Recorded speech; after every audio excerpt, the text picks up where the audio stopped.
Over the last few years, IndyCar has opened up the rule book to allow the teams a little more innovation. Now, most of these areas are in the nominal performance area, so it doesn't drive up development costs. And here's what I mean. For instance, here is a fuel collector that goes inside the fuel cell. That's not really high performance, but the teams are now allowed to modify or completely build this from scratch. Now, some of the common sense areas on the car, like heat shielding, plumbing, or even nuts and bolts, those are now free. You're not locked into one single supplier. Now, new for 2018, further clarification on the brake duct rules. So teams are allowed on the internals of the brake duct to make any modifications they want as long as it stays inside. They've also opened up the regulations for bearings. Now, not the high performance bearings you'd have in the wheel bearings or in the gearbox, but all the rest of the bearings on the car. Here's an example.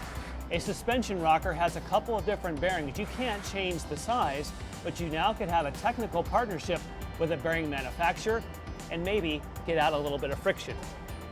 There's also some parts that you would put under a category of reproduction parts. So the teams cannot re-engineer them, but you can manufacture them. This is a front anti-roll bar, which is in this location. You can't re-engineer this, but you could completely build this from scratch if you had the machine tool capability. Now, one area that remains open for development that is definitely performance related are the shock absorbers, or dampers as they're known. Now, the job of a damper is to dampen the movement of a spring when the wheel encounters a bump. But the amazing thing that the teams can do now is they can separate a high-speed movement or a low-speed movement, let's say accelerating, braking, or transitioning from side to side, and then independently valve the dampers to essentially give the car whatever characteristic you want. So as a result, many teams actually manufacture their dampers from scratch.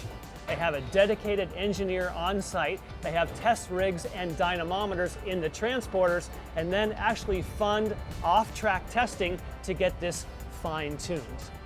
Now, if that's not enough variable, look at a setup sheet for one of these cars.